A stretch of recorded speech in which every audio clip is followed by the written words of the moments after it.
You are about to hear three accounts, three separate people, three separate states, three separate situations that have absolutely nothing in common, except one thing. Every single one of them has a detail that the official record cannot explain. A missing hour in a national park where hundreds vanish without a trace every year. A voice on a 911 call that does not belong to anyone in the house. A man who lived inside a Walmart for 4 months and paid for everything he took. These are not ghost stories. These are not fiction. These are the accounts that get buried in case files, in incident reports, in the kind of paperwork that gets misfiled on purpose. Tonight, Grim Feed Files pulls them back out. Turn off your light, get comfortable, and whatever you do, do not think about what is outside your window right now. This is Grim Feed Files. Story 1. The Vanishing Hour. Every year, hundreds of people disappear inside U.S. national parks. No bodies, no tracks, no explanation. The National Park Service has a list. They do not share it publicly. A retired ranger kept his own list, and every single case on it happened between 4 a.m. and 5 a.m. My name is Ray Coulter. I worked as a ranger in the Smoky Mountains for 22 years. I am telling this now because I am retired, because I am 61 years old, and because I have decided that the weight of not saying it is heavier than whatever consequences come from saying it. I want to start with what is publicly known, because I think it matters that I am not asking you to take anything on faith. The National Park Service reported over 1,600 search and rescue operations in 2022 alone. That number includes people who were found. It does not adequately communicate the number of people who were not found, who entered a trail and did not come back, and left behind no physical evidence of what happened to them, no struggle, no gear, no remains. The mountains take people in ways that experienced outdoorsmen cannot account for, and the agency's official position is that wilderness is inherently dangerous and human error accounts for the majority of incidents. I spent 22 years believing that. Then I started keeping my own records. It began as a personal habit, the kind of thing a detail-oriented person does to feel organized. I kept a notebook, date, location, conditions, last confirmed sighting for every missing persons case I was assigned to or adjacent to during my career. I was not looking for a pattern. I was not suspicious of anything. I was just writing things down, because writing things down is how I process information. I noticed the pattern in my 14th year. I was reviewing my notebooks during a slow winter period, cross-referencing my records against a search I was helping coordinate, and I saw it. Not immediately. It took me 3 passes through the data to be certain I was seeing what I thought I was seeing. Every unresolved disappearance I had personally documented, every case where a person had entered the park and not come back and left no recoverable evidence, had a last confirmed sighting that fell within a specific window, between 4 a.m. and 5 a.m. Not approximately, not clustered around, within every single case. If the last confirmed sighting was at 3:50 a.m., the person was gone by 4:05. If it was at 4:45, they were gone by 4:58. The window was consistent to a degree that made my hands go slightly cold when I finally understood what I was looking at. I went back further. I requested old case files through internal channels, cross-checked dates and times, widened my sample. 31 cases across my career, 22 years of data. All 31 fell within the hour between 4 and 5 in the morning. I did not report this. I want to be honest about that. I compiled the data, I verified it 3 times, I sat with it for 2 weeks, and then I closed the notebook and I put it in a drawer and I went back to work. Because I did not know what reporting it would accomplish, and because I did not have an explanation, and because an unexplained pattern is not evidence of anything except that something you do not understand is happening. The case that broke my silence happened in my 20th year. A man named Dennis Pell, 44, experienced hiker, entered the park on Tuesday in September.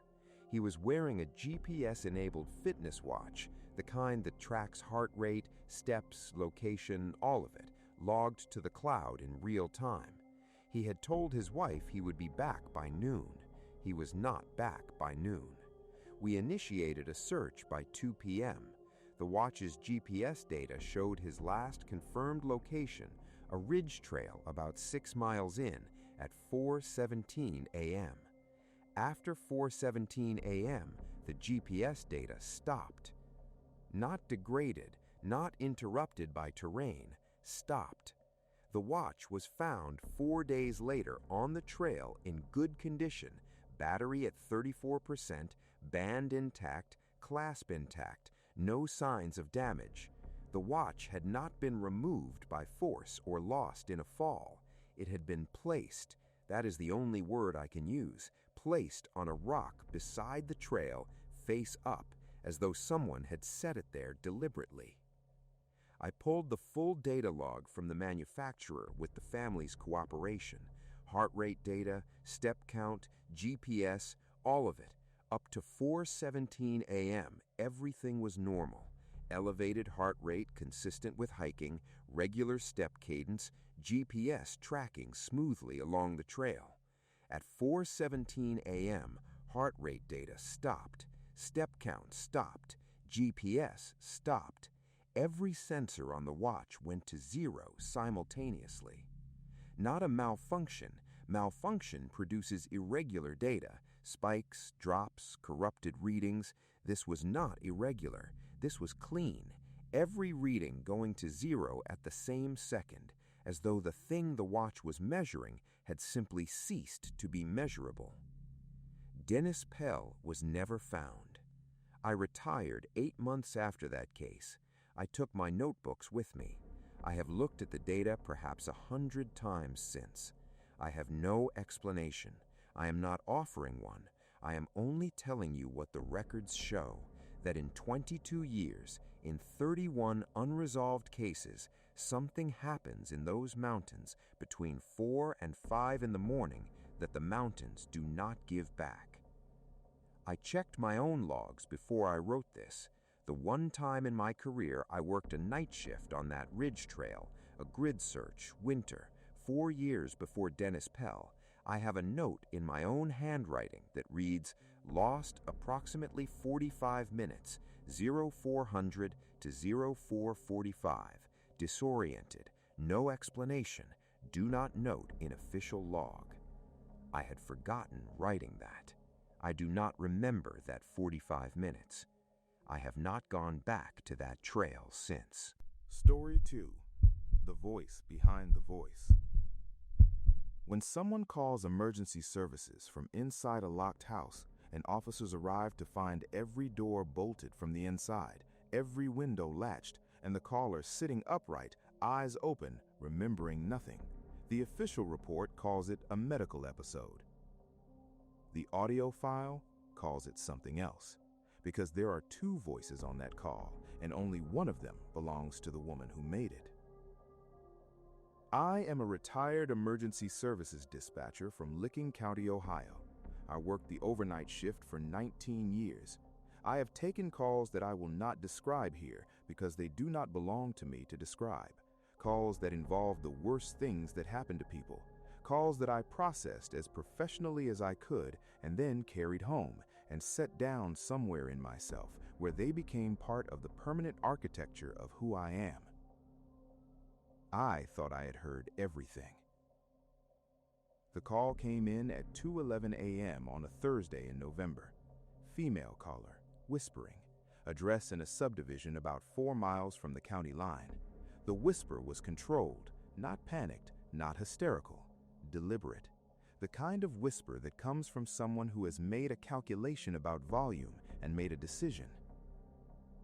She said, "There is someone in the house." I asked her to confirm her address. She confirmed it. I asked her if she could see the person. She said no. I asked her if she was in a room she could lock. She said she was already locked in. I told her officers were on their way, 3 minutes, maybe 4. I told her to stay on the line. She said, okay. She did not say anything else for the remaining 2 minutes and 40 seconds of the call. I could hear her breathing. I could hear the particular silence of a house at 2 a.m., that specific acoustic quality of a space that has walls and furniture and closed doors, a silence that has shape. I kept the line open. Officers arrived. I heard distantly through the phone the sound of knocking. She did not respond to the knocking. Officers reported all external doors locked, all ground floor windows latched from inside.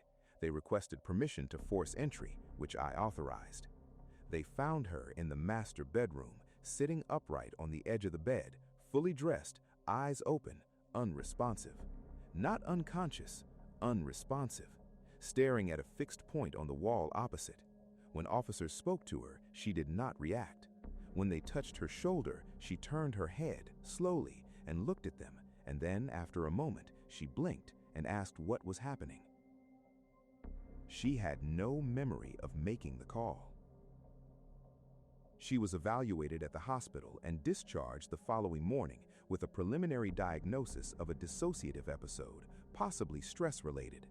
The house was searched thoroughly, no signs of entry, no signs of an intruder, nothing to indicate that anyone other than the woman had been inside. The case should have ended there. I pulled the audio 2 weeks later. This is not standard procedure.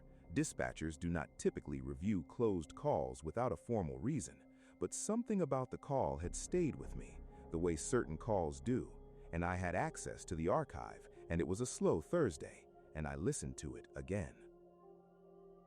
I heard the second voice at the 43-second mark, not loudly, not obviously.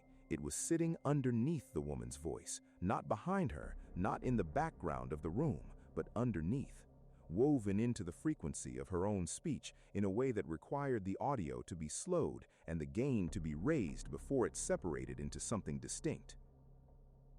When I did that, when I isolated it, it was clear. A voice, calm, slightly lower in register than hers, speaking at the same moment she spoke, but slightly ahead by maybe half a second. The way a coach speaks to an actor just before the actor speaks the line, feeding, prompting. There is someone in the house.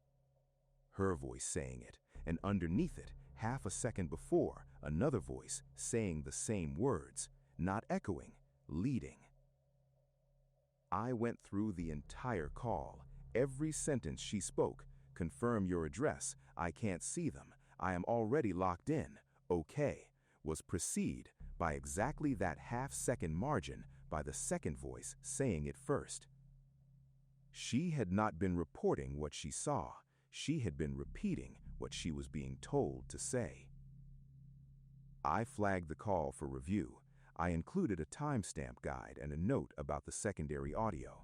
The review came back 2 weeks later, findings inconclusive, likely audio artifact from the recording equipment, case closed. I kept a copy. The woman moved out of the house 8 months later. I know because I looked. A family bought it, a couple and their 2 kids, moving from out of state. I noted the date they moved in. I told myself I was just tracking it out of professional curiosity. That is not entirely true. 7 months after they moved in, 14 months after the original call, my board lit up at 2:09 a.m. Same address.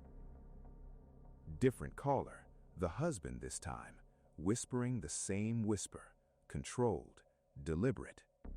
There is someone in the house. I processed the call. I sent officers. I stayed professional. But after my shift ended, I went to the archive and I pulled the audio, and I raised the gain, and I found the second voice at the 41-second mark, preceding his words by exactly half a second. Same voice, same cadence, same register. It had waited 7 months for a new caller. It was not haunting the woman, it was haunting the house. And it knew how to use a phone. Story 3. Receipt. In 2019, a man was found living inside a closed IKEA in the Netherlands for 2 days during lockdown. In 2014, a woman lived undetected inside a Japanese man's home for a year. These cases are documented. They are not the most disturbing version of this story. The most disturbing version is the one where the person living inside was paying for everything they took and had been there for 4 months and wasn't hiding from the store. My name is Curtis Lane. I worked loss prevention at a Walmart supercenter in rural Tennessee for 6 years. I am going to tell you exactly what I found in the stockroom of that store in the spring of 2019, and I am going to tell it plainly, because the plainness of it is the point. There is no way to make this more disturbing than it actually is. The facts are sufficient. It started with the overnight inventory audit. Every morning at 6 a.m., the overnight team printed a discrepancy report. Items that showed as on shelf in the system but were physically absent when the morning crew did their count, or items that had been moved between sections without a transfer log. Small discrepancies were normal. Shrinkage is a reality of retail. But in February of 2019, I began noticing a pattern in the discrepancies that was different from ordinary theft.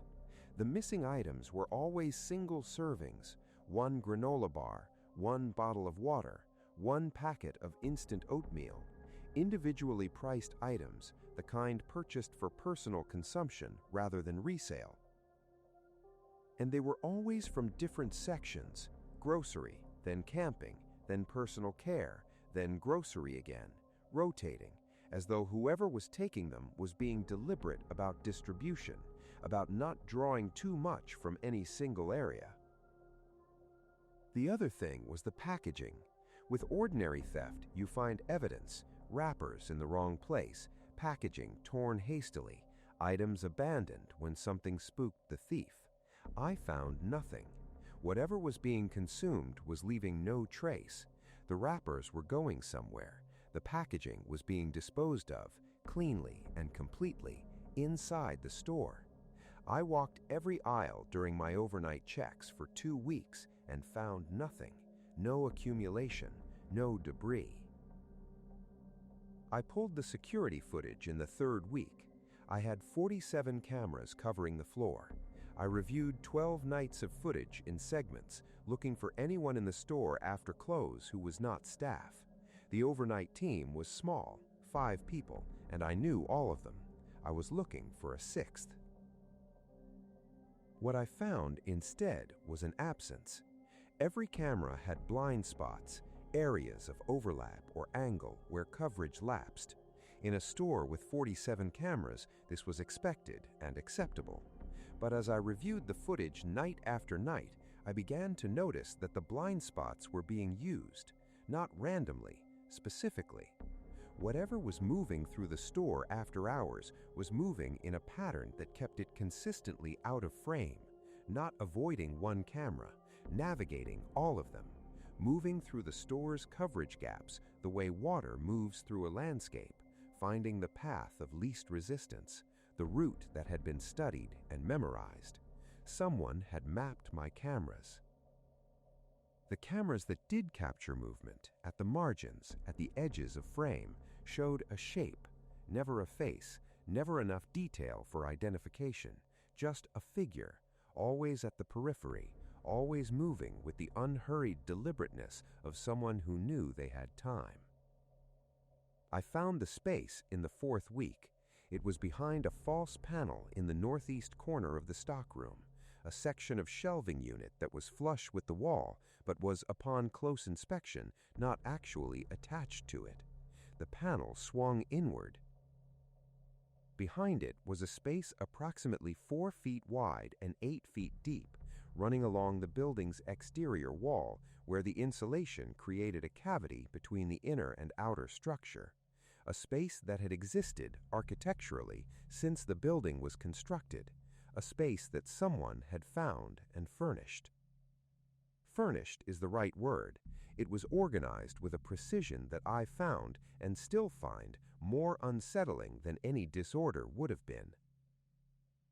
A sleeping pad, neatly rolled when not in use, a small stack of folded clothing, 2 changes, clean, folded with the edges aligned, a headlamp with fresh batteries, a plastic bin with a sealed lid containing toiletries, soap, a toothbrush, a small container of salt that I later understood was used as toothpaste, a second bin containing food, unopened items organized by category.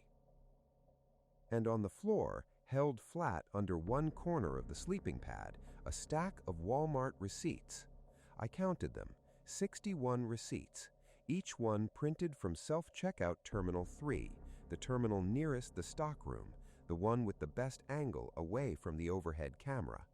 Each one time-stamped between 3 a.m. and 4 a.m., each one showing 1 to 3 items paid in exact change. The receipts went back 4 months, 4 months of daily transactions, 4 months of exact change, 4 months of a person living inside a Walmart in rural Tennessee, using the facilities, consuming the products, and paying for every single item they took. I have thought about this at length, and I keep arriving at the same place. Theft would have been easier. Theft would have been simpler. Taking without paying would have left less evidence. There would have been no receipts, no documented trail, no record of the transactions at all. The decision to pay was a deliberate choice, a principled choice, made by a person living in a stockroom, someone who had their own code of conduct that they were maintaining even in circumstances that most people would describe as survival. Whoever this was, they were not desperate. They were not careless. They had mapped the cameras, found a structural cavity, furnished it methodically, maintained it cleanly, and observed a personal ethics that included paying for what they consumed. This was not someone who had ended up here by accident or crisis. This was someone who had chosen this, who had set it up with intention and was maintaining it with discipline. The question that I cannot move past, the question that I wake up with sometimes, that I turn over in the dark, is not who they were. I never found that out. By the time I reported it and investigators arrived and the space was documented and processed, whoever had been there was gone, and they left no identifying, no name, no prints on record, no DNA match in any database, gone as cleanly as they lived. The question is what they were afraid of, because there is a document, a brief note, handwritten on the back of one of the receipts that I photographed before handing everything over to the investigators. 5 words, block letters, pressed hard into the paper, like someone writing with urgency or deliberateness or both. It cannot come in here. Not they, not anyone, it.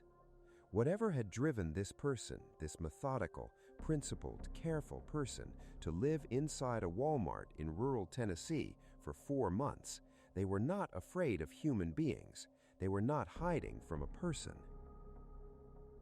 They were hiding from something that, as far as they had determined, could not follow them inside a large commercial building with 47 security cameras and 24-hour staff and thousands of daily visitors. I drove past that Walmart last year. I haven't worked there since 2019. I sat in the parking lot for a while, in my car, looking at the building, and I thought about what it means, what it really means, that someone looked at a Walmart, at the fluorescent lights, and the sliding doors, and the security cameras, and the overnight staff, and the ordinary noise of a commercial space designed for human consumption, and thought, that is the safest place I know. 3 stories, 3 people, 3 different corners of America. A ranger who lost an hour he cannot account for. A dispatcher who heard a voice that shouldn't exist on an emergency services recording. A loss prevention officer who found someone living in the walls, paying for everything they took, hiding from something they never named. I want to ask you something before we close tonight. Think about where you are right now, the room you are in, the building around you, the sounds you can hear or the sounds you cannot. When did you last check that the silence around you was actually empty? Because Ray's Mountains took 31 people between 4 and 5 a.m., and one of those people was Ray himself. He just does not remember it. And that voice on the emergency services call, that calm, patient, coaching voice, is still in that house in Ohio. A new family moved in 6 months ago. I looked it up. And Curtis, he went back to that Walmart parking lot last year. He sat in his car, he looked at the building, and for just a moment, just a second, he thought he saw someone watching him from behind the returns desk. Someone he did not recognize. Someone who looked, he said, like they hadn't slept indoors in a long time. They were gone when he looked again. He drove home. He checked his locks. He did not sleep. You have been listening to Grim Feed Files. If these accounts kept you awake, if you are lying there right now, running through every sound your house just made, subscribe, because we have more files, more accounts, more things that were buried in case reports and incident logs and the kind of paperwork that nobody was supposed to read. Grim Feed Files. Subscribe, stay close, and whatever is outside your window right now, do not give it a reason to knock. Good night.